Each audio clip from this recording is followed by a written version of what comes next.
Hello and welcome, connoisseurs of fine common cardboard, to today's video. Not a live stream this time, and yes, I am back, dipping my toes back into doing a little bit of content creation for you, all of you folks who have been so patient while I've been on my own little side quests and adventures and focusing on my career. So really glad to be back, and I just wanted to do a little intro to this video. This is something I decided to do off the cuff. We had one of our members, Shanty, who posted one of their lists, and I thought, why don't I just go through this live and essentially work on the deck to try and improve it and bring it up to cPDH pace, and then record that and post it for you all. So this is a bit of an experiment. We'll just see how it goes. And the rest is to come. So I hope you enjoy it. Leave any information in the comments below if you have any feedback, anything that you'd like to see, if you like this form of content. This is going to be longer form, but it's not going to be as long as some of the old live streams where they were, 3.5, 4 hours long. This should be about an hour and 20 minutes. So hope you enjoy this, and we'll see you in the video. Thank you so much. Hey there, Shanty. Wanted to take a quick look at your traveling botanist list and thought I'd just do something I don't do very often, but I thought I'd experiment with it a little bit. When I've got the inspiration, it's sometimes nice to just jump on something and see what happens. So I'm going to do a quick run through of some playtest hands with this traveling botanist here for everybody to look at. It's a 2-mana 2/3 dog scout. Whenever it becomes tapped, look at the top card of your library. If it's a land, you reveal it and put it into your hand. If you don't put the card into your hand, you may put it into your graveyard. I don't know whether this is competitive or not, but part of learning that is by playtesting it, because something that initially might not seem that way could actually be quite powerful. It depends a lot on the 99, and this is a common pattern in cPDH and in Pauper Commander as a whole, is that so much of the decks are built around synergy instead of raw power. There are certain raw power cards like Pestilence and Crypt Rats. You do need to build around those a little bit. You can't just put them in a pinger deck usually, for example. But cards like this are going to live and die on the basis of the cards that they have available. And there are a lot of cards in green that allow you to tap down a creature to activate this ability. You're also going to be able to activate it just by attacking too. So I'm sure you've put a lot of thought into this. I'm glad you posted it, and let's take it for a little whirl. So first thing I saw here, 3 lands.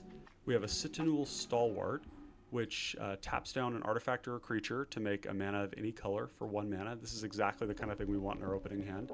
We've got a payoff here, we've got a payoff here, we've got a kill spell, and we've got a ramp and some draw. This is kind of seems like the nut draw. This is my second 7, so we'll be keeping this. So we'll we drew off the top, and I think this was our draw for turn. So we're going to play a land, going to tap it, Stalwart, pass the turn. There we've got some protection, so now we can go 1/2 into Traveling Botanist, and we're not going to actually use this mana, but we are going to tap it down. We're going to look at the top card, and this is going to put it into our hand. Is that correct? It's a land, put it into your hand. Yep, so we reveal it, put it into our hand, and we pass the turn. Next turn, lead the Stampede. Well, this hand is shaping up really nicely. So land, we have 4 mana available to us. We have this Explorer as well. I am seeing that if this were to have put the card, like if this were like Risen Reef, where it put the land into play, or put the card into your hand, that would certainly be preferable, but it is some nice selection. So we have 4 mana, which means that we could go Explore for 2, put a land into play, tap this, lead the Stampede. The ironic thing is we could get our attack trigger in, right? That's another option. But I think what we do is probably just go Explore, lead. The only problem is that lead might actually fill our hand too much. This is kind of a later spell. So let's see what we get off of Explore. We'll pay 2, we'll cast Explore, we'll draw a card, and we can put a land into play. And we get this the Sky Shroud Ranger, which puts lands into play. So we will, I think, play that one. And then we have 2 mana up here where we can prize fight something. And so what we'll do is we'll get our attack, trigger, he's tapped, look at the top, get a land, very nice. So we've drawn 2 cards off of this on turn 3, which is pretty good. And then we'll pass the turn, and then say they play a Malcolm or something, we can pay 2, tap this one down, cast prize fight, fighting the dog against a Malcolm, for example. We kill it. We're going to make a treasure token. And then we're going to go to our next turn. Just checking my audio is coming through clearly. Yep. Go to our next turn. What do we have here? This Vanguard. So I see that you're indexing into these cards that allow you to pay mana, like a sink, to get card advantage. Look at the top 3, reveal a permanent card, put it into your hand. This is a pretty damn good card.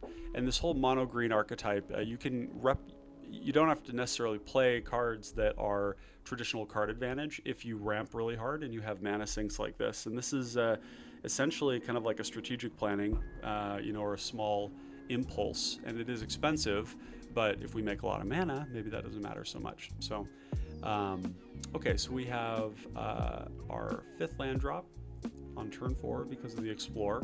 So we have let's see, we have 5, 6, 7 mana. This one here can put a land into play. So I think the first thing we do is we tap down. At this point on turn 4, it's not likely that we're getting an attacks with a 2/3. So let's just assume that we're not. We're gonna tap this one to tap it. Look at the top card. It's a Spore Mound. That is a card we very much want. And what are the options here? It says you may put it into your graveyard. So it's like a Surveil, I guess, or an Explore. Yeah, it's like Explore. Yeah. So he just explores every time you tap. We're going to keep Spore Mound on top. I like that one a lot. So no extra land. We can draw into the Spore Mound. And actually, because we have landfall, I think we would actually wait on this one right here. I didn't realize we had the landfall. So what we can do is we could Owlbear, draw into the Spore Mound. We've got 1 floating, so we can actually go 5 into 2. So maybe the way to do it here is to get an early board presence with Entourage of Trust. Entourage blocks 2 things as long as you've got the Monarch, and at this early stage of the game, we're going to generate a lot of card advantage. So we have 1 floating, 5, 6, 7. So we're going to tap 1, 2, 3, 4, 5. Let's get the Entourage in. And then we will spend 2. And we're going to get the Beast Rider Vanguard in. And I think with that, we're going to pass the turn, trigger the Monarch. Do love the Monarch. Not as much as Initiative, but I do love Monarch. So we'll draw into that Spore Mound. And then we'll pass the turn. It's not likely on turn 4 that anything is going to get past our Entourage of Trust, so we're probably going to retain it. So we're going to pretend like we are retaining it. Draw for turn. Nylea's Forerunner, a great draw, given that we have Dreadlenorm, Owlbear already has Trample, the Entourage, and it's okay to give away Monarch a little bit. You can negotiate with people and say, hey, you can poke me with a 1/1, I'll take it. You can get the Monarch, and then I'll poke you back with my 1/1, and we'll just kind of trade that resource back and forth, especially if it means that you don't have to fight them and they fight somebody else. That sort of coalitionary behavior is really important.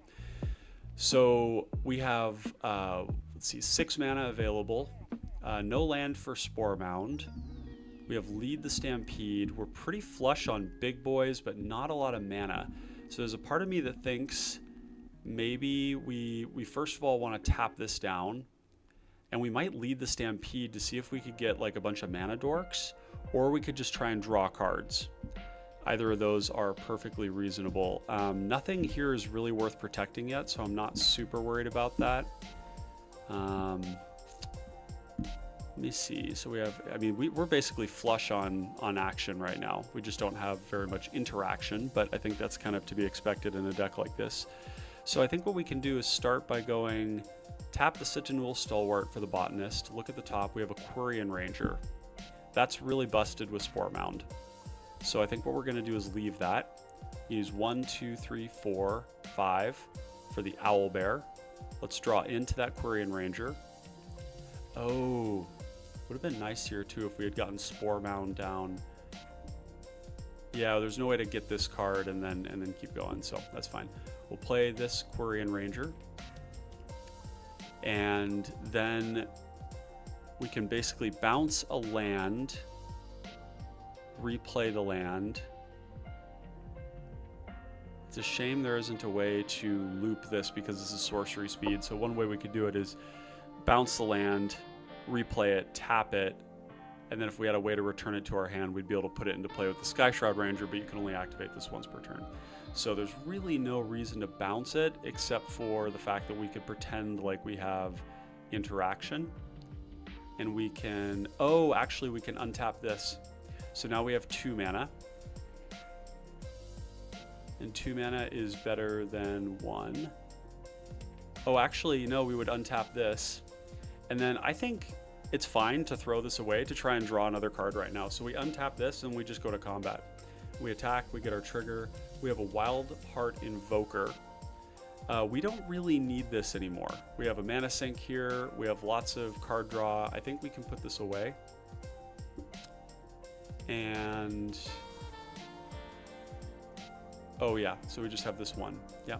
And then we pass our turn. We're going to draw for Monarch. It's unfortunate this is a sorcery. Some of them are sorceries, some of them are instant, but yeah, we're not going to be able to benefit from it this turn. If we draw another land in the opening of our next turn, then we can actually play both of them with the Spore Mound in play, and that will be very good. We did not get that, but we did get an Arboreal Grazer. It'd be great. Oh, actually, you know, we can loop these two, which is really nice. So let's go like this. We're going to go 1, 2, 3, 4. Actually, you know what? Why don't we go tap the Citadel Stalwart, see if we get a land. We do. That makes things significantly less complicated, and actually we're going to get a shitload of triggers here. So, first and foremost, let's use 1, 2, 3, 4, 5 for Spore Mound. And then we're going to make our land drop, and we're going to trigger, and we're going to make a Saproling token. And I don't usually make lots of tokens, I just make 1 and then 1 for the tapped ones. And then, I mean, we could get a lot of triggers this turn. We would probably go 1 for Arboreal Grazer to put a land into play, to make another token. And then we have untap this for 1 mana, return a land, put a land into play. So if we tap for 1, return this. Let's go player and let's do our tracker. Where is it? Mana tracker. So we've got 1 green and we're untapping the Citadel Stalwart. And then we're able to tap this and put this land into play, make another Saproling. So we have 1, 2, 3, 4 mana left over. And 4 is not 5.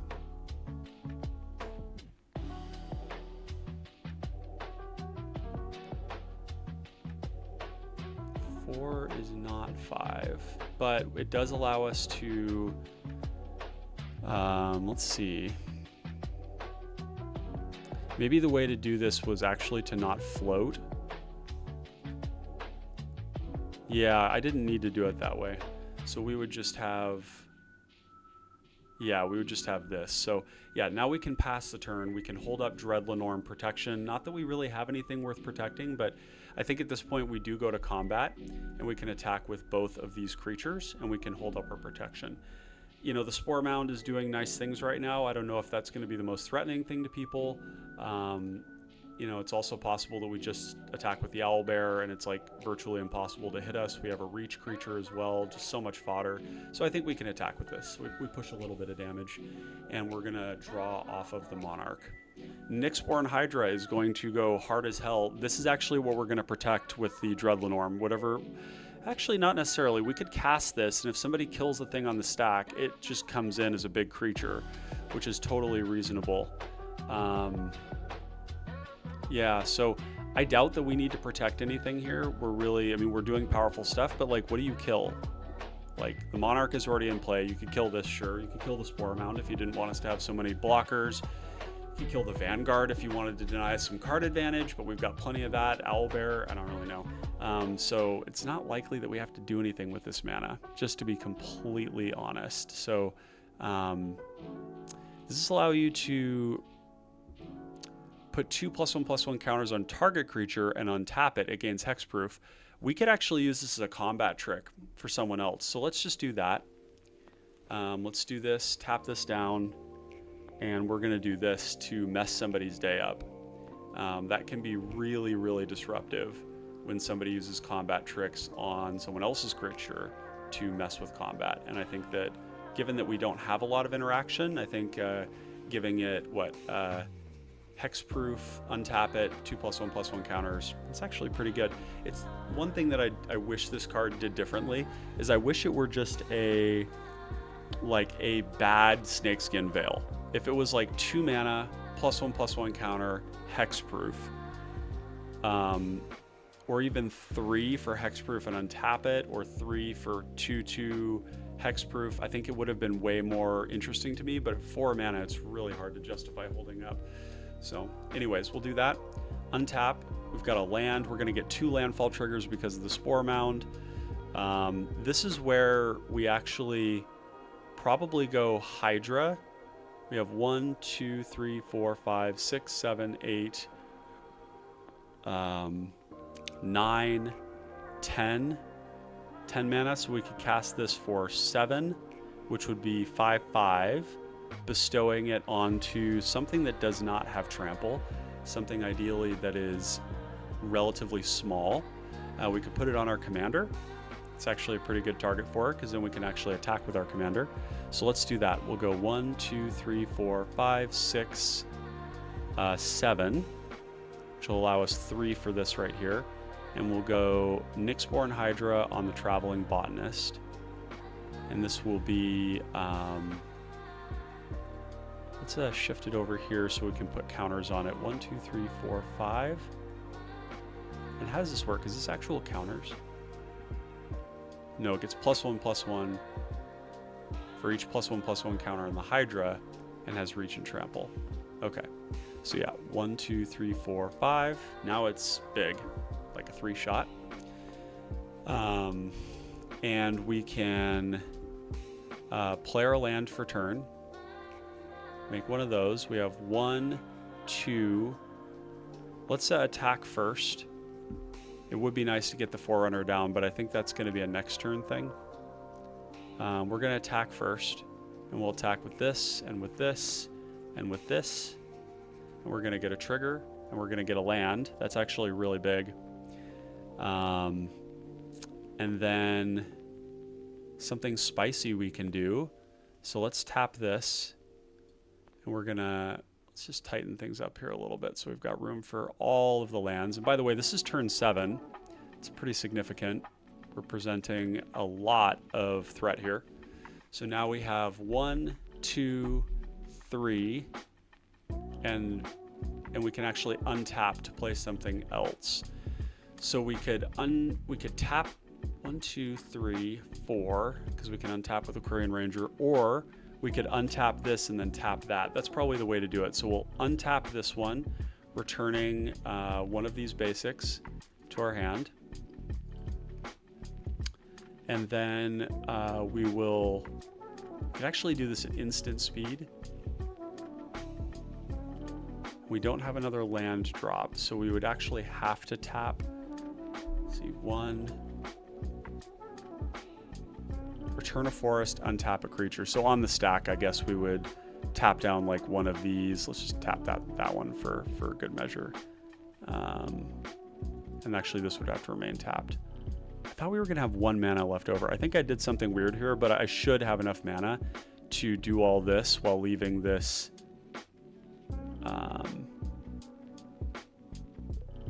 Yeah, oh, interesting. You can actually, I could return forests. I should be doing this every turn, returning forests and tapping this down and untapping on other people's turns. So you can do one turn where you untap this, and then the next person's turn you untap this, and then you can tap that to get another thing. That's pretty gross. Okay, so we'll do that. We're gonna lead the Stampede. Let's look at the top 5. Oh, Snake Umbra would have been nice. Okay, that is a huge frickin' whiff. So let's take all of these here, and we're gonna bottom them. We didn't want to draw them anyways, so you know, it's one way to look at these. When they don't draw you cards, it does move through cards that you like didn't want. We also have the Dreadlin Orm that we can cast. So yeah, and then we'll pass the turn, and we'll return a land to untap this, and then we'll tap this maybe while we're blocking, and we'll see a Winding Way. We want to keep that. And oh, we're going to draw for Monarch as well. And so this would have been on somebody else's turn. Scythe Cat. This is going to be really, really good with the lands that we've got. We're going to get three landfall triggers next turn, so we'll keep that on top. And then go to our next turn. Notice we've only had one removal spell. It's a little concerning, but I think that that's something that we could... That's something that's you can remedy that. There's so many good bite spells and fight spells that work with a lot of what's happening here that we can definitely, make adjustments around that. So let's draw for turn. Horrific Assault, speaking of which. So we're going to go 1, 2, 3. Territorial Scythe Cat. I like this card. Very cool. I like cards that passively grow from something that you just normally want to do anyways. We're going to play a land. That's going to trigger landfall here, landfall here. We are going to tap this to put a land into play. I'm going to stack them a little deeper. Counter, counter, token. We're going to go... I think this is the turn. There's going to be a point when we're going to want to run out the Nylea's Forerunner to give trample to this. It's primarily this. A lot of our stuff already has trample, which is quite nice. Our main threats do. We're going to want to have mana for Horrific Assault. We haven't killed anything really all game, and we kind of need to. So so we played Scythe Cat. Scythe Cat for 3. And then land. So it's actually like this. Yeah. 1, 2, 3, Scythe Cat. 1, 2... this and my land drop. Yep. Okay. So we've got 1, 2. So let's go 1, 2, Winding Way. Take a look at what's on top. We might have wanted to... I wonder if we wanted to attack first, actually. Let's think about that really quick. Because this is allowing us to... to see if there's a land on top, and if there isn't and it's like a mana dork, we don't really want the mana dork, so we would graveyard it, which allows us to go deeper with this. So let's go to combat first. We'll attack with the Owlbear, Entourage, and this thing. We're going to get a trigger. It's a land, and of course we only know that because I looked at the land first, but it didn't occur to me that we would want to filter first, basically do a little explore and see if we would get anything. So we attack like that. And to be quite honest, I think that we probably haven't lost the Monarch, and if we did, it was because we wanted to, and we wanted somebody else to have cards to help us get interaction. So I think that we and another person have been trading the Monarch off and just kind of tickling each other with 1/1 Saprolings and Llanowar Elves and stuff like that the whole game. Okay, so we're going to go 1, 2, Winding Way now. So we're going to go Forest. This is on creature, of course. This is a lot of lands. There may have been a world where we chose land to do Scythe Cat Spore Mound stuff. How many lands are we running in this deck? It's probably a lot. Let's do disable tags really quick. 42. That is a lot. And we have 1 kill spell. No, 2. Okay, so structurally, that's not going to work. In cPDH, like, you kind of need to have like 10 pieces of removal, even if you're an aggro deck. So that's going to be one of the changes I'm going to recommend, is that we go down on lands. And I know that's part of what makes the commander tick. How much landfall stuff is in here? Let's do visual grid. Actually, let's do visual spoiler. Because landfall would be one reason to go even deeper into that. I love that you have Sylvanas Invoker. Very cool card. Initiative, land, love this. Elfsworn Giant, great. One thing I'm going to be curious about is if you have Wirewood Herald and you do not. There are some elves worth tutoring for. You have, let's see, 11 elves in the deck. I think that having like The ability to tutor up your Elfsworn Giant with Wirewood Herald would be pretty good. There's also like elves that you can play as land cyclers that are just like big mana dorks, but also threats. Like one of them is a 4/5 with forest cycling that allows you to generate 3 mana. You can see that being pretty good. There's like untapped creatures like the Quarian Elves and things like that that you can, like this one here, Seeker of Skybreak and Quarian Ranger, and there's a couple of others that allow you to untap to make pretty disgusting amounts of mana. And that's one of the ways that you're going to be able to like keep up with everybody, is by having activated abilities on creatures that are essentially like a card, right? When you pay 5 mana to give everything +1/+1 and trample, you can kind of see that as like an expensive card. But if you have lots and lots of mana, maybe that expensive part of it doesn't really matter as much. Careful Cultivation, not really sure. I guess this allows you to tap down your commander, but you have so many ways to do that anyways. So what's weird is that you have 42 lands. So 42% of your deck is or 40% is like mana. And then you have 1, 2, 3, 4, 5, 6, 7, 8, 9, 10, 11, 12, 13, 14, 15 other effects, 16, 17, 8, 17. So 42 plus 17 is 59. 59 effects that are all about generating mana. So I think that probably is a little bit overboard, but we'll work on that. But this has looked like a really good game. So, you know, maybe my criticism falls short. I think the one thing you do need to have is you need to have more removal. You need to have probably like 10 fight or bite spells. So let's take a quick look and see what kind of stuff we might be able to run for that. So we'll do format, PDH, ID, less than or equal to green, O tag, removal, O creature. And we're gonna be looking like, and actually what we could do is O tag, bite or fight, and that'll be bite or O tag fight. I think those ones are tagged. We'll just have to see. Yeah, they are. And we really only want the ones that are like MV equals less than or equal to 2, and we want them to be instant speed, but that's okay. There's certain ones that are 1 mana that we're happy to have as sorcery speed. So Cosmic Hunger, this is a good one. Bite down, functional copy. Chocobo Kick looks really good because it's got the landfall element to it, and if you kick it, it deals twice that amount of damage. It's okay that it's a sorcery. There's Monstrous Emergence, which allows you to reveal a card from your hand to do the damage, so you can actually do this quite a bit earlier. You could do this on turn 2, revealing like a Spectral Caller and deal 5 to something, which is really great. Ram Through is a must. This card is so powerful, it ends games. It's kind of like Double Strike. It's a kill spell and doubling your power, basically.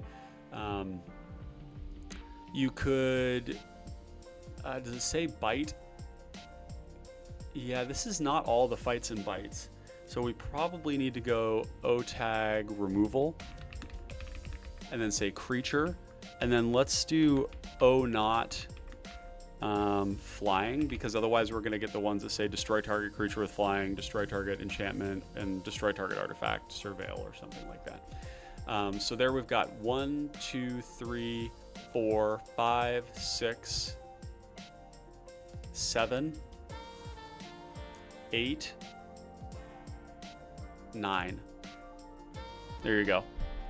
And there's actually other ones that we could play too. There's a 1 mana one that cycles for a land that would be good. Ancient Animus is only if it's legendary. Bushwhack is the one I'm thinking of. Bushwhack is great. You can essentially like slot compress a little bit by putting a card that finds a land for 1 mana. So it's like Ash Barrens. And of course, you're not fixing your mana here, so that's not as relevant, but it's Ash Barrens. It also is a fight spell. So I really like that kind of an effect. There's Duel for Dominance. You will have lots of creatures with different power, so you could consider this if you want that slight buff of a +1/+1 counter. It is a fight, not a bite. Ents Fury, also the similar, except that this one is going to be a +1/+1 counter and +1/+1 if it's 4 power or greater, but it's sorcery speed. Sorcery speed is not as bad as most people say. I cast a lot of removal at sorcery speed, but you want to make sure in a deck like this, because you have so little removal, it's going to be like 10, maybe 11, that the stuff that you have is going to deal with problems when you need them. Longstalk Brawl is great. I am pretty happy to play a sorcery speed kill spell when it's half the cost, like Bone Shards. that kind of thing. So Longstalk Brawl is essentially that. You're going to put a counter on the creature as well, and it's a fight. The fight is okay. The +1/+1 counter is going to help with that. I would recommend Longstalk Brawl as well. You know, Over the Edge is kind of interesting, not as a fight or a bite. It does allow you to explore twice, which could put lands into your hand. That's kind of interesting. Provoke is a pretty cool card. Untap target creature you don't control. That creature blocks this turn of Able. So you can get people to, you can force people to kind of like die in combat. It also cantrips.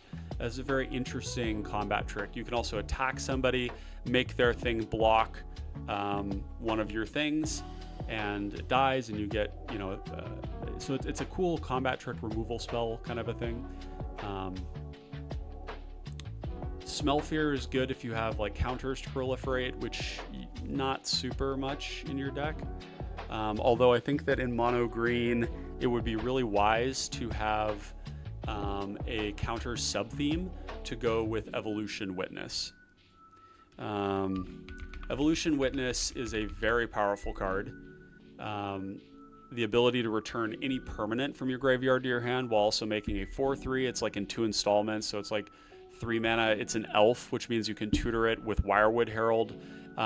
It also has some really cool loops with, what's this card called?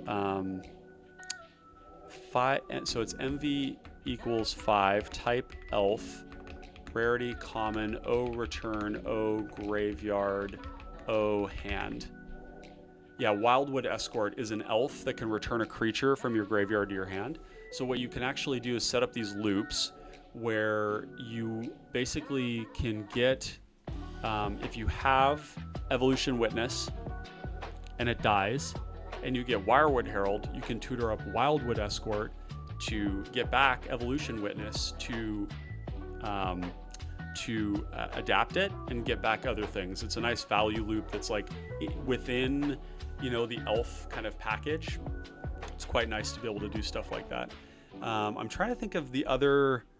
So let's do, there's other kindred. I think there are some kindred spells. Type elf, type instant, or type sorcery, or type enchantment. Rarity common. I don't think that there's a whole, yeah, Eye Blight's ending, but we can't play that one because it's black. You have this one here, which is kind of nice. You know, being able to buff something up, give it trample, and then you afterwards have a 4/3 trample. You know, adventure cards are card advantage. This one here, put 2 1/1 elves into play, clash one with the opponent, which we might win, although we have a lot of lands, so maybe not. With those, if you win, those creatures gain Death Touch, so that's giving, you know, it's like 2 rattlesnakes basically. But yeah, that's probably not what we're looking for. But yeah, the Wirewood Herald thing is really good. There are a lot of elves at common that we have an interest in. ID, we're going to do ID equals green, and we only want green. I don't know if I saw Arbor Elf in your deck. Is it there? No Arbor Elf. I guess that might be fine. Birch Lore Rangers doesn't allow you to tap down your commander because it's a dog.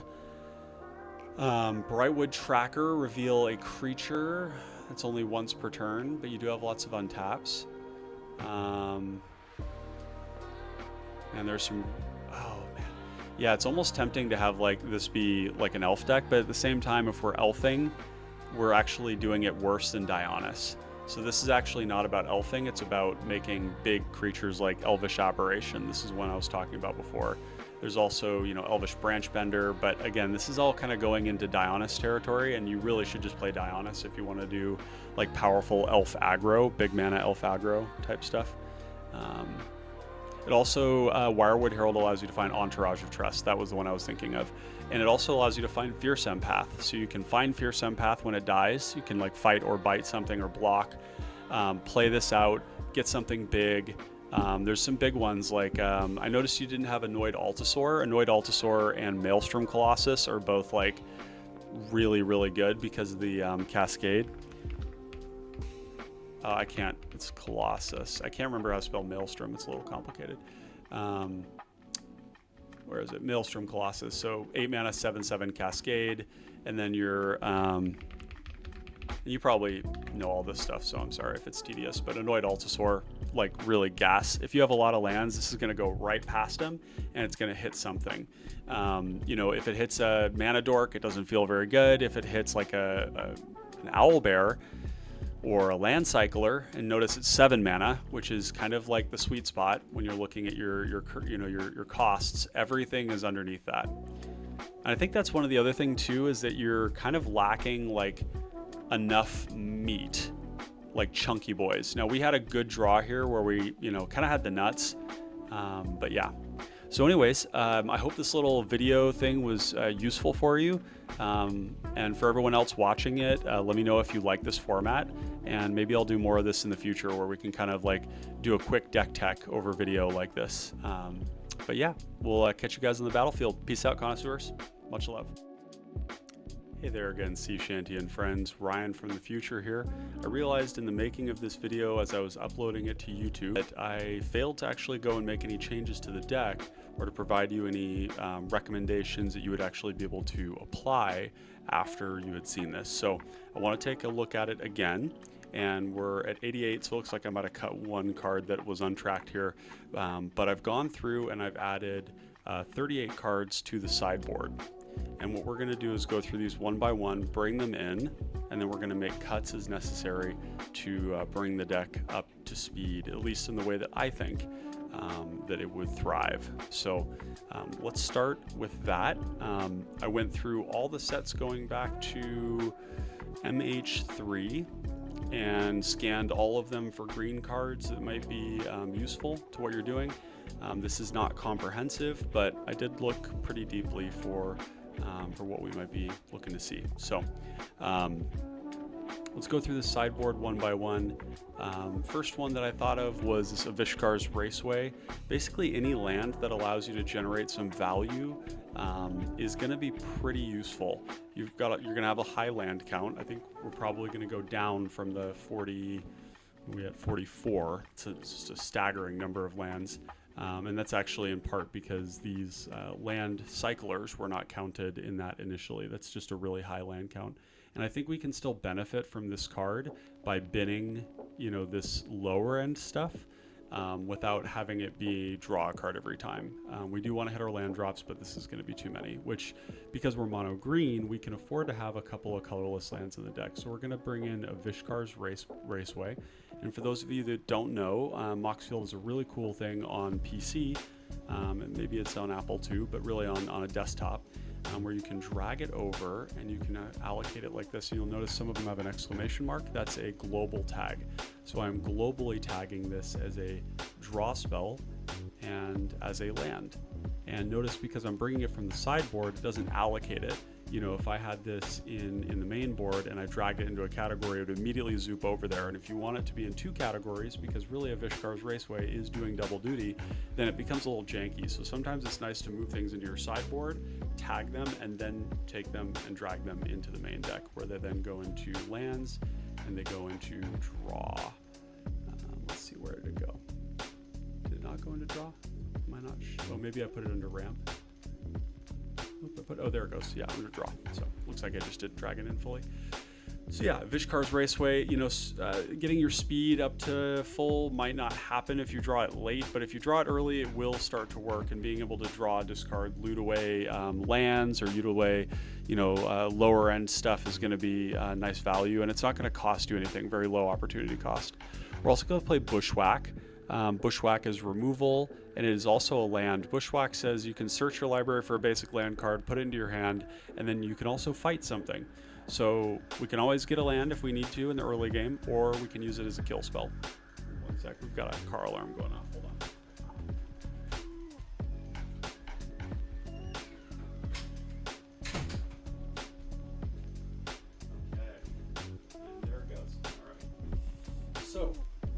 Getting back to it, I really like Bushwhack. Cards like this are really nice when a card that could have been a land is essentially an Ash Barrens, but it's also a fight spell. So it's kind of doing double duty there. So we're going to move it into the main deck.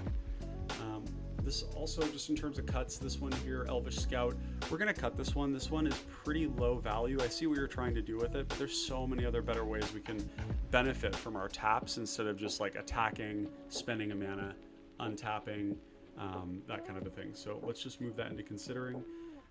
Commune with the Beavers is a new one that just came out. This one is look at the top 3 cards. If it's a land or a creature, put it in your hand. This is also a land analog. So we're going to treat this like Ash Barrens. It can be a land, or later on when we don't need lands anymore, we go and we find a creature with it. So this one's going to be a draw spell, and we're going to move that into the main deck. Gene Pollinator is one that just came out is coming out in the new set in Edge of Eternities, and it does the same thing as Jasper Sentinel and the other ones. It's a 1/2 lovely creature. This one's going to go under creatures, and it's also, let's see, creatures with the exclamation mark because I don't want to have to do that again, and ramp, and then we'll move it into the main deck. Longstalk Brawl is a card we talked about before. It is a great spell. It's half the cost of most bite spells. And as a fight spell at sorcery speed, it actually puts a +1/+1 counter on things. And there's some reasons why we're going to want +1/+1 counters, leveraging them primarily with Evolution Witness, but also just like permanently growing your creature and fighting something. You're going to have the biggest creatures in play most of the time. So I really, really like this one. This is going to be a removal spell. I believe I already have it tagged that way. We have Ranger's Guile. This is protection. I think we do want just a couple of those. Snakeskin Veil, same thing. Protection. Also puts a counter down. Tamio's Safekeeping, also 1 mana. Indestructible, hexproof, gaining a little bit of life. It's quite nice. So I think we want those. We don't want to go super deep into protection because this deck is more about like having a bunch of threats.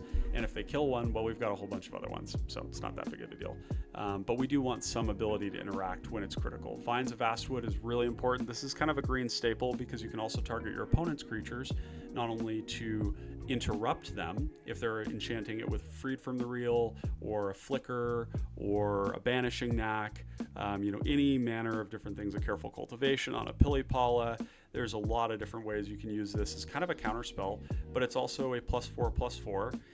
You can also target your opponent's creatures to give them +4/+4 if there's a favorable trade that could be made if it was a little bit bigger. So we're definitely going to play that one. It's already tagged. We're good to go there. Biosynthetic Burst is one that just came out. Put a +1/+1 counter on target creature. It gains Reach, Trample, Indestructible, and it untaps it, which could mean multiple triggers on our commander. Probably not, but I do like this one. I think that we might index a little bit into some 2-mana protection spells because we have so much mana, and then just try and get a little bit more value out of them with little ancillary benefits like Indestructible, Hexproof, and a counter, and untap, which is a lot of value for 1 extra mana. Bite Down is removal. We've got Cash Grab. These 2-mana spells that mill 4 and get a permanent back to your hand and fill your graveyard, I really like them. I think that they're going to be good in this deck. So let's test that out. That is a draw spell. We'll move that into the main. We've got Chocobo Kick. This one we talked about earlier. Being able to return a land to your hand to get another landfall trigger for your landfall cards is good. It deals double damage, which justifies the fact that it's a sorcery. I do think this is going to be a good one for the deck. So move that one in under removal. Cosmic Hunger is another bite spell. Malevolent Rumble is another draw spell. You're probably familiar with it. It kind of goes without saying that this one is very, very good. Ramp and card selection. It's like better Impulse in a lot of ways. Master's Rebuke, we're going to move into the main. That's another bite. Monstrous Emergence, another bite that allows us to actually bite from hand. So you can reveal a card from your hand and deal damage, which justifies it being a sorcery because we don't have to have anything in play. If we go, turn 1 ramp creature, turn 2, somebody's like going kind of bananas. Like maybe they get a Malcolm and a Kedis on turn 2. They have just a bunch of ramp. What we can do is Monstrous Emergence, reveal a Timberland Ancient, and kill it. We don't need to actually be on board, which is really nice. It's pretty important for green. Ram Through, just one of the best green spells in the format, really, in terms of removal and in general. It's kind of like Double Strike on a removal spell. It's just super strong. So we move that in. Piercing Exhale is just another bite spell. If we happen to have, Avenging Hunter, then I guess we'll surveil too. But probably not going to happen. But it's just a bite spell at instant speed. Run Over, same thing. We actually may have some vehicles because it's a really good way to tap things down. And so Run Over if it targets a mount or a vehicle. We're going to have mounts and vehicles, I think. So this one might actually be 1 mana, which is cool. Now we're getting into some of the mounts and vehicles. This one, Venomous Lagak, I put it in here. I don't know whether it's like best in slot. It is a 2/4 death touch that allows you to saddle up your commander. So one way to look at this is your commander might not be able to attack profitably, and maybe you don't have another way to tap it down, but you will have this this 2/4 death touch. Death touch is really good on defense. It actually kind of acts like offense, because if somebody really does want to hit you and you have a death touch creature, they're going to either have to kill that creature, which is really like, it's a 2-mana creature, like who cares, to get through to you, or they're going to attack someone else. And I think that that is really, really powerful. The ability to, like, freely with no mana kind of say, sure, you can attack me if you want, but it's going to cost you. It's going to cost you a card in hand, a removal spell, or it's going to cost you your creature when I attack and block it. And most people kind of don't want that smoke, so they're going to attack somebody else. And this can mean fogging a shitload of damage in a game, like just randomly. And it's not even fogging, it's like the damage got dealt to someone else, which is exactly what we want. So I kind of like this, right off the bat. It's not like a super impressive creature, but it's definitely a way to tap down our commander. It kind of like turns our commander into a threat. So Wirewood Herald we talked about before. This is kind of another ETB draw creature, but it actually finds really, really good things. It's going to find us stuff like our Entourage of Trest for Monarch. It's going to find things like our a Wild Heart Invoker if we have a lot of mana and we just want to sink it into making something huge. It's also going to find us cards like Quirion Ranger, which is pretty busted in the deck alongside landfall stuff. I think that we can actually fill this with a couple more elves to make that worth it. So we'll leave it in the sideboard until we're ready to pull it in. The next one is Wormwall Sweeper. This is a new card from Edge of Eternity. I keep calling it Echoes of Eternity, but it's Edge of Eternities. And this one is a 2-mana artifact spacecraft, ETB Surveil 2, which is nice. We definitely like the card selection, being able to bin a couple of lands in the mid to late game, find action. But it's also a station where we can tap our creatures to put counters on it and eventually turn it into a threat. Now, admittedly, with our commander, spending 4 turns to turn this into a 2/2 is not my favorite thing, but we also are going to have situations where we maybe don't have a lot to cast and we just take our random stuff and we tap it down to make it into an attacker, right? And I do think that that is quite nice. So this one here I think will go in as a creature, and we don't want to call it draw because it's technically not draw. It doesn't have draw in it. It kind of acts like it, but this one here, Evolution Witness, this is recursion. It is card advantage. Basically, anytime we put another counter on it, we're going to get another card back, and there's certain synergies we're going to build around that. This one I believe is pre-tagged, so we'll just bring it in. That one's going to be under recursion reanimation. We've got Velo Heart Bike, which, this one does have a lot of nice text on it. It's a big threat. It's a 4/2.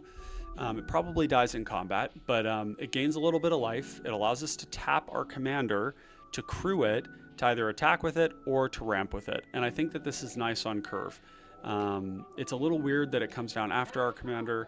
It's not like hugely insane, but I think if we're looking at cutting some of the bad tap effects to put in ones that are more relevant, I actually quite like this. And in fact, let's just take a quick look at vehicles or type mount, like so. How do we get, there we go. Vehicles and mounts. So we have Drover Grizzly. This is actually a pretty good one. Gives trample to everything. This is actually one of the cheapest ways to give trample to all of your things. We also have the Giant Beaver, 4 mana, vigilance. When it attacks while saddled, put a +1/+1 counter on the target creature that saddled it this turn. Now it saddles for 3, so we might need to saddle it with our commander and then saddle it with something else. And then once our commander has saddled it, it's going to get a counter, and then it will be able to saddle it forever, right? Which is another way to get our trigger on a creature that's like a good attacker. And eventually it'll make our commander very, very large. And then maybe we're attacking with the commander and saddling this with other things that are then growing. So it's kind of a nice engine. Noteworthy that you can also saddle this with our Evolution Witness. putting a counter on it every single turn, getting back something every single turn, which is pretty good with the cards like Malevolent Rumble, for example, or Winding Way, or anything else has gone into the graveyard. So yeah, I like that quite a lot. And then we also have the Alacrian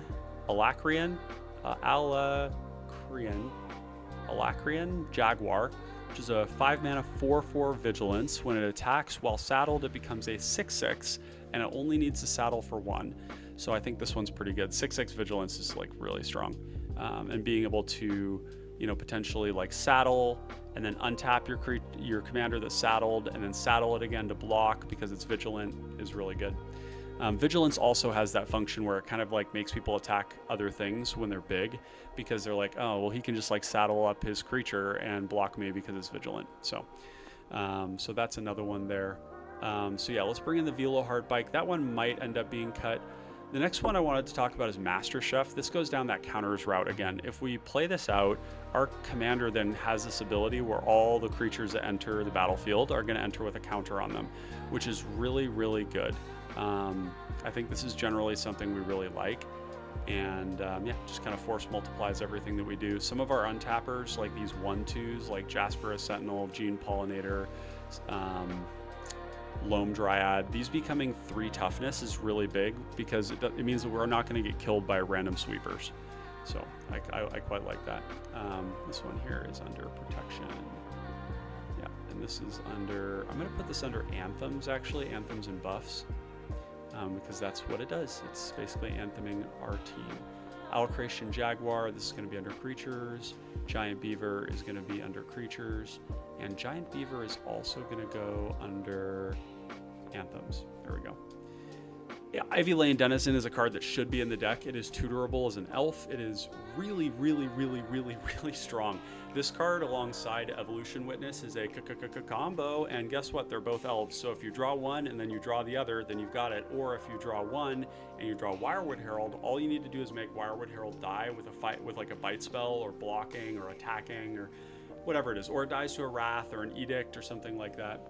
And then we can find the other side of it, which is either the Ivy Lane Denizen or we're going and finding the Evolution Witness, and that's really strong, being able to loop that over and over again.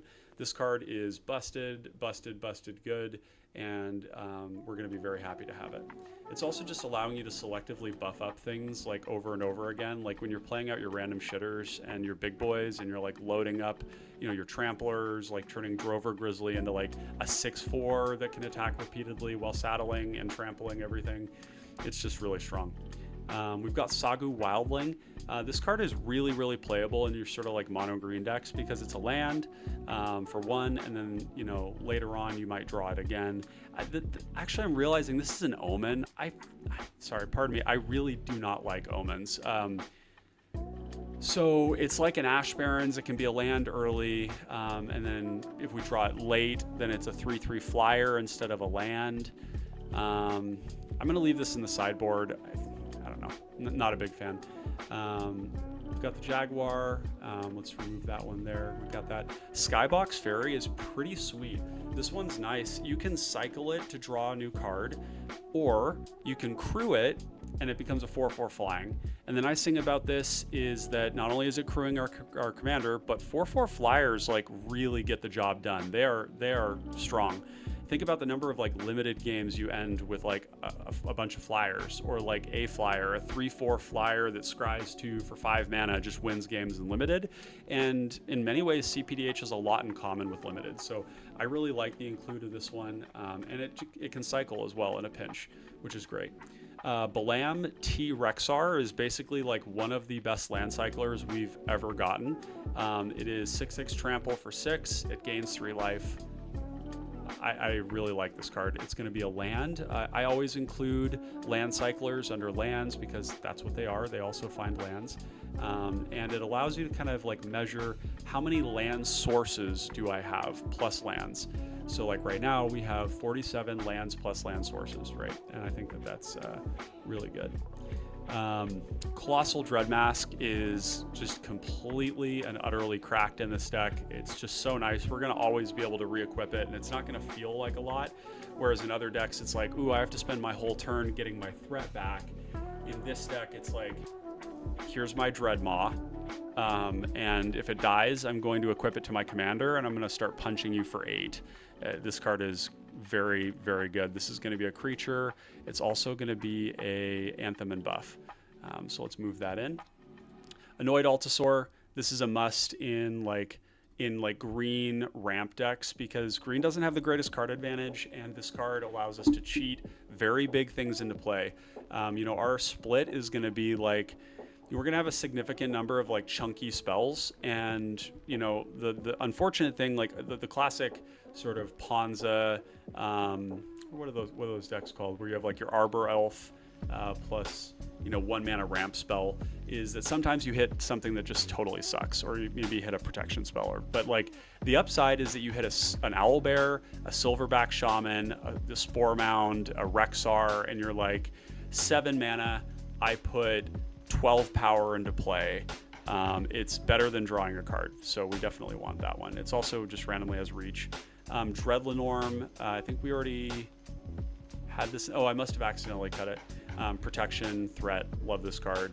It's really unfortunate that it's 4 mana. It makes it like unplayable in most cases, but with a big mana deck like this, we do get to take advantage of it. And it's ultimately card advantage, right? It's 2 effects on 1 card. And the threat itself can't be blocked by creatures with power 3 or less is like kind of scary. There's a lot of decks where that is just completely unblockable, and it's 7 power. So I like that one. Icewave Crasher, this is a 4/4 trample whenever a land enters. Oh, it only gets +1/+0. There's better versions of this. I think we're going to drop that into considering. There's definitely a world where we want more landfall if you're going to be this deep on lands. But yeah. Iron Giant is another one I was considering. And actually, do I have the other Cascade card? I don't. Let's go get that one. It's a Maelstrom Colossus is the one I'm thinking of. It's 8 mana, 7/7, just a big chunky boy. We've got lots of ways to give it trample, and it cascades. That's really it. We could also play Natural Reclamation, but the stuff that we want to cascade into is kind of like 5 mana and above. So ideally, it's just not going to hit like really good stuff. Iron Giant is another one I was thinking about. Just like a big beater, it doesn't really do anything else. So, but it does this really well. It's like Vigilance, Reach, Trample. Isn't there a new?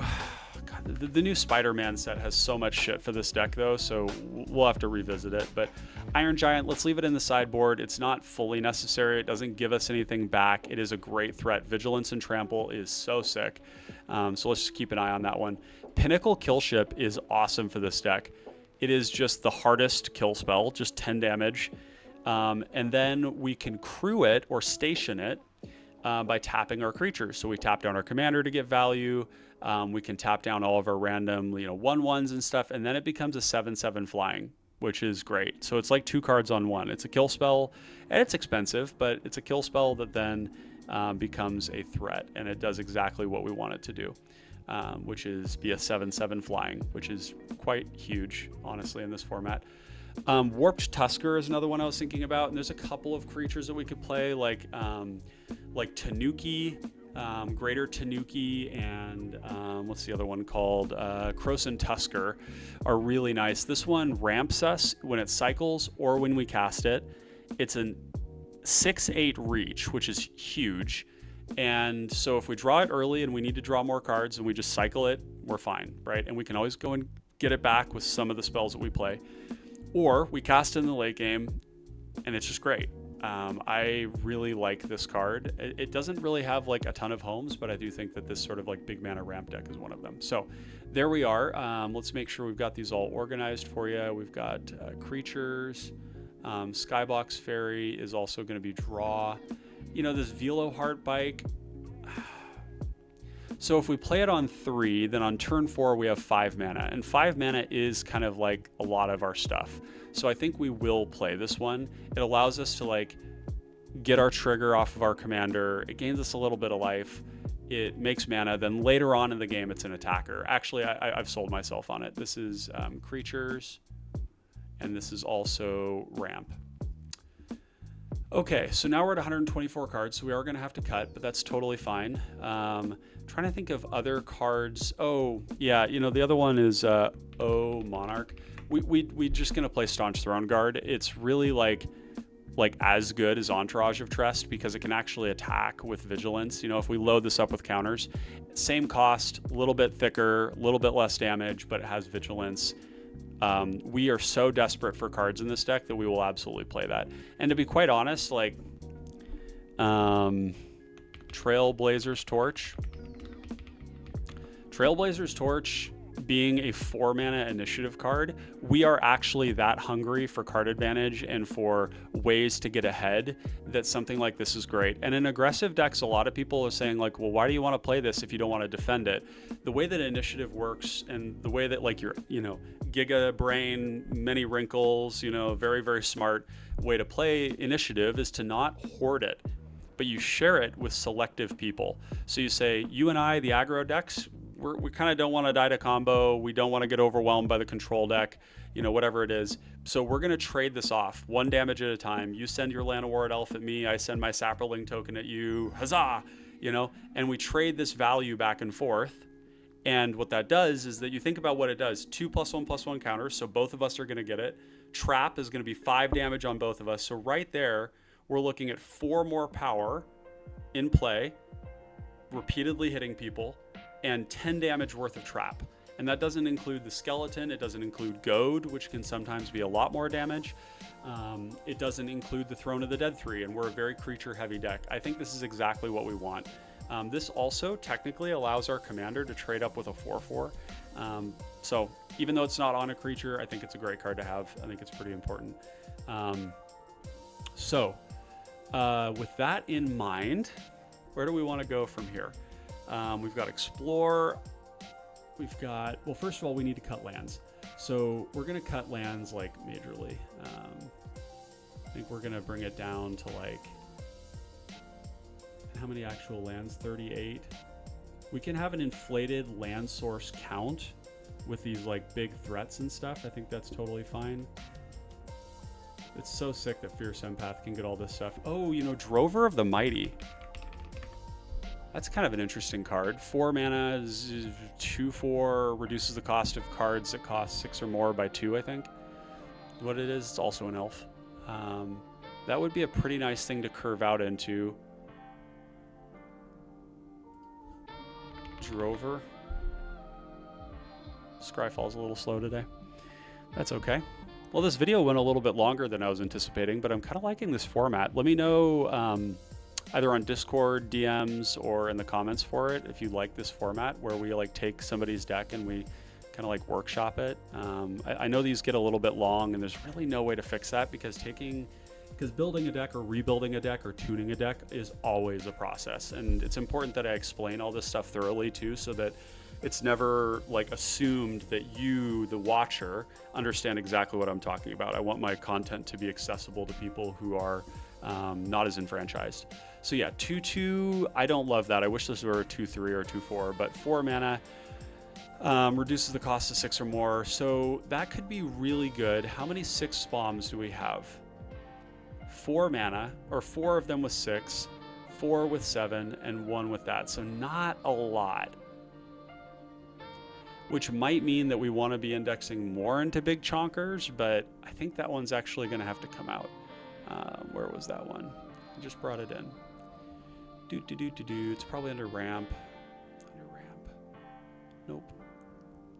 Croson Drover. Let's put that on the sideboard for now. I think we're fine leaving it there. Let's do MV equals 2/0 hexproof. I just want to see if there's any of these that actually leave, yeah, these leave us a counter. Sheltering Word is really good, especially in this deck. It gains a lot of life, but I just don't think we need to index that heavily into protection. It's kind of not what we're up to.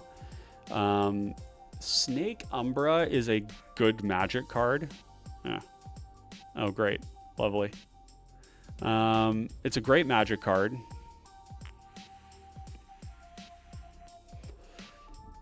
Yeah, we probably need to keep it. I think what we do is we cut Ranger's Guile and we just play something a little more expensive. The Biosynthetic Burst, Gaia's Gift, Dreadlenorm, we probably keep. We're also going to do some cuts. Broken Bond, not great. Artifact and Enchantment Destruction is not my favorite thing, to be quite honest. Most problems can be solved by just killing a creature instead of killing an enchantment or artifact. All combos in the format rely on creatures. And furthermore, very, very few of them can like work through removal, creature removal. Like Ashnod's Altar, like Mirror Retriever, Workshop Assistant can, but it's like one of the few that can. So, and of course, destroying an artifact or enchantment is really, really useless when you are dying to something really, really large, and removal deals with that too. So we're going to cut this one. That's going to go to considering. We're not going to come back to that one probably. Let's go through the creatures here. I think we already cut that weird one. We have a lot of ramp creatures. MV equals 1, OTAG ramp. I mean, we're starting to get to a point where we have like a lot of elves. We have 12 elves. And I'm starting to think Priest of Titania is looking pretty good. So let's see, let's go back to this. Like Arboreal Grazer, I don't love that. When I was play testing it, I noticed a number of times where it came up where I just didn't have a land to put into play. It has reach, it's got a good body, but I think we can cut that one for something else. We get the tap down ones are good. I mean, I'm tempted to just throw like your Mystics in and whatnot. Like they're pretty good. Yeah, let's just do that. Let's commit to getting a package of elves in here, and then we're gonna cut like the weird ones. Untapped target land, no. Oh, Ceruli Caretaker. This must have been one that you missed as well. This is another one of those ones that taps a creature to do that. I think we're gonna get rid of Sakura Tribe Scout. Springleaf Drum is great. It's another one that we definitely want. And then I think we can leave all those behind. And then we're gonna do MV equals 2, oh, that's a T. Type Elf.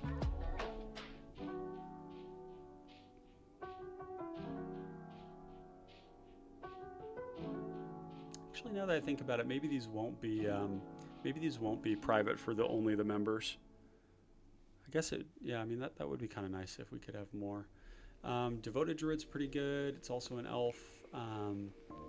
This is pretty cool with like Ivy Lane Denizen, you know, playing creatures out, resetting it, being able to make like Giga Mana. It's also great with Master Chef. So let's put this in sideboard. We're really looking for Priest of Titania. That's the card. You know, that thing is a stupid magic card. And we're also going to do Elvish Guidance. This card can go really insanely hard. You know, tapping 1 for every elf you've got in play is just like really strong. It is 3 mana, so it'll come down after our commander, but it's gonna do a lot of work, like, you know, getting us there. So I think Sky Shroud Ranger can go. Really like Nyxborn Hydra. Krosan Wayfarer can go. It's just not really worth it. You're gonna play those lands anyways, you know. Like it's and you've got a 2-mana commander, so really we're not ramping into our commander. We're playing a ramp creature, playing our commander, and then doing stuff, and we want to ramp from there. Scale to Herbalist can probably come out. I know these cards are good in terms of like landfall, but I just think that there's better things to be doing with our mana. Sylvanas Invoker is great. Now we have probably 15 elves. How many kindreds do we have? 14. Territorial Scythe Cat is going to feel bad if it comes down after our lands are in play, so we're going to cut that. This one is great on turn 3, very strong, but I think that we don't want that kind of variance. We'd rather just have something that comes down, it's big, you know, end of discussion. This is going to go under ramp. Priest of Titania is going to go under creatures. Priest of Titania is going to go under ramp. Ceruli Caretaker under creatures, under ramp. Okay.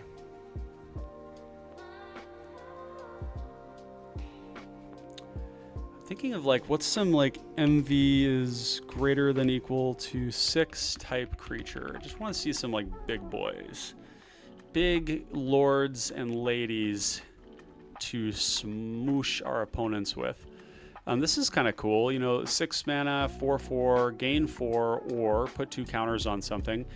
Vigilance. So this is kind of like the Rexar, except instead of trample, you're getting vigilance, and it's still a 6/6, but you have the modality to gain life or put the counters on, you know, the on the Evolution Witness. So let's put this in the sideboard. I kind of like that one. Ooh, Boulder Branch Golem. No trample on that one though, and trample is pretty big. Oh, Brambleworm. This is sick. Yeah, this is really good. That's like giga value. Reach, trample, gains life, gains it again. It's like there's a lot of value on this.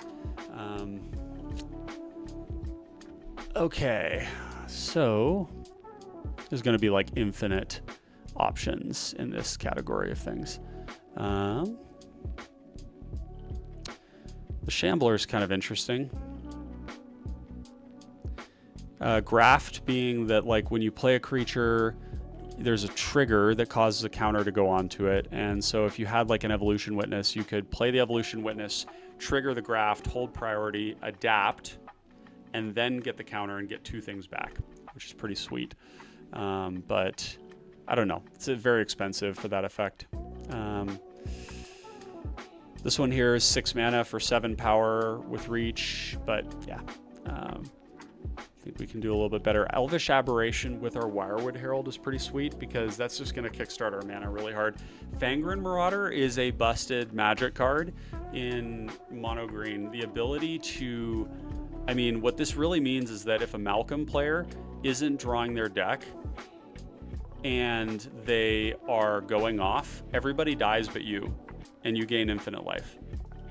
There's so many random treasures. There's so many plunder decks. There's like, you know, there's a lot going on here. It's also just a 5/5. I think this is a very good card to put in your chonky green decks. Finclade Fugitives is also pretty heavy. You know, 6 mana, 7/4, can't be blocked by stuff. If it dies, then we can encore it. I think we want to put that one in the sideboard. Flourishing Hunter is going to probably be a gain 5 or 6, which is good, but it doesn't have trample. So I think we pass on that one.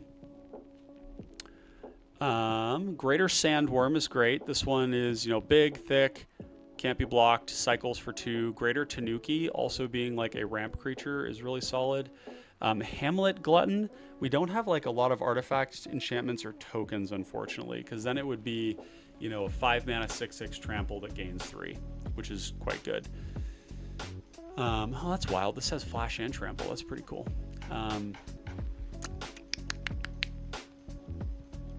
It of the Horrid Swarm. It's kind of interesting. Kazandu Stomper, return lands, trample. I don't know if that's like really value. Krosan Tusker is the one I was looking for. ETB, gain 4, reach, cycling. This is also pretty sauce. You know, you can even play something like Malevolent Chandelier. Graveyard Hate is not my favorite thing in the world when it's like the reason you pick the card, but when it's on a reasonable card, like a 6 mana 4/4 flying, which is like, I would take a 6 mana 4/4 flying over a 6 mana 6/6 trample most of the time. Flying is very good. And the ability to, see, it's as a sorcery though, but this is allowing you to basically sink mana into it to shuffle cards from people's graveyard into their deck. Things that they might want, you know, like Kiru Goldkeeper type stuff. So I think this is worth keeping an eye on. If there's a land in your graveyard, this becomes an 8/8 trample, which is giant. Oh, Nurturing Bristleback is cool. 5/5, 7 mana, makes 8 power across 2 bodies, and it 4 cycles. It doesn't have any evasion, which I think is worth mentioning. So you don't necessarily need to play that one, but I think it is worth considering.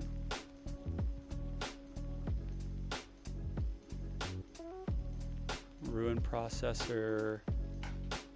Getting near to the end of the list and the end of the video, my friends, so fear not. Here it is, Spider Rex Daring Dino. This is the new one. This is like one of the best. you know, among the 6/6s is like reach, trample, 6/6 for 6, and it's got ward 2. I think we probably want that one. It's a good one. Tangle Golem is great. This card, if you have 3 forests in play, it is a 4 mana. Oh, actually, I guess I'm doing like Goreclaw math. In Goreclaw, this is like oftentimes 1 or 0 mana, and it's just busted. It's like a 6/5 trample. But I think in this deck, maybe not. Okay, getting to the end of it here. This is like 2 cards on 1. You could consider it 2 counters on 1 creature. It's sorcery speed and 4 mana, which is just so much. You know, honestly, like Ulamog's Crusher is like probably something we should play if we're ramping really, really hard and, you know, making a big threat. That one's good. You could look at Walker of the Grove. Pretty cool how you can, you know, evoke it and you're just going to get a 4/4. Although 4/4 for 5 is not very good. But when it dies, you know, you've got to... actually, I'm kind of thinking myself out of it. Let's not do that. Wrecking Beast is heavy. It's expensive, but when it comes out as a 6/6 trample haste, it is really strong. Haste is just so good when you're in green because nobody expects it. Nobody's expecting you to like haste out this giant monstrosity. So yeah, there we go. So I know I've left you at 123 cards. There's more cards to cut here to get it down, but I wanted to give you kind of the spread of options that might end up aiding you in constructing this deck in a way that gives it more competitive potential. Is this the best thing to be doing in green? I'm not convinced that this is the best thing to be doing in green. If we were to go here and say type creature ID less than or equal to, no, we want it to be equal to green, rarity uncommon. See, rarity uncommon. There's like, what is it called? Disciple of Fraelis that draws cards based off the biggest creature that you have in play. There's also like cards that draw you cards when you play creatures, which is pretty good. There's one that's that causes you to draw cards every time a non-human creature attacks somebody, which is really good. That allows you to draw a lot of cards per turn. But one of the things that you want to pay attention to is in mono green, if you're playing mono green in the command zone, you do need something that draws you cards. Like there's exceptions, like Dionys can kind of get away with it because it can kill the fucking table on turn 5.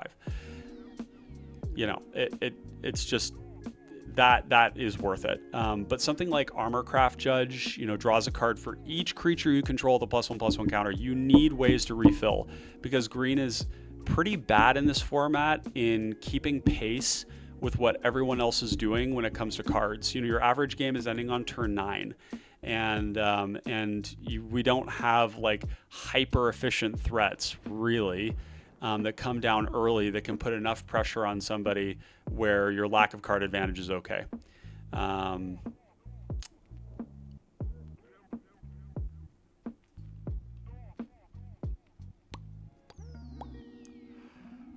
many do we have? Oh my God, 800. That's actually not going to happen. We're not going to go through all 800 of these. Yeah. Nope. But yeah, there's other options out there. There's one that draws you a card whenever something with like 3 power or greater enters the battlefield. Garruk's Pack Leader, I think it's called. Let's just look up Garruk. Yeah, Pack Leader. Every time a creature with power 3 or greater enters the battlefield, draw a card. Something like this appeals to me a lot because it's actually pretty big. It's a good attacker, and it's going to draw us cards. It's going to turn every creature into Owlbear, and Owlbear will draw 2 cards. This is like actually something worth exploring. And then there's another one called it's a lion type cat, rarity uncommon type creature. It's got a funny name that I can't remember right now. Keeper of Fables, that's the one. You know, 5 mana, 4/5. Whenever one or more non-human creatures you control deals combat damage to a player, draw a card. One or more non-human. So you can get up to 3 triggers a turn because it's for each player. Yep, because if a creature deals combat damage to 2 or more players at the same time, it triggers, which means that that if you have multiple creatures hitting multiple players, then you can draw 3 cards every turn. It's kind of like a mono-colored version of Kutzil. You know, you probably just want to be playing Kutzil or the new Hylia or whatever I think her name is. But yeah, anyways, don't want this to go on too much longer, but I like your idea. I think there's definitely something here. Cheap commanders are great. You know, it's filtering, it's card advantage. You know, there's definitely like powerful things to do with it. If it's cPDH or not, I think that's only for you to tell when you go and test it. But yeah, hope this was helpful there, Shanty, and for everyone else who is watching. And yeah, so signing off. And yeah, Connoisseur is a fine common cardboard. Hope you are having a great day out there. Thank you for your time, and we'll catch you on the battlefield. Peace out, friends.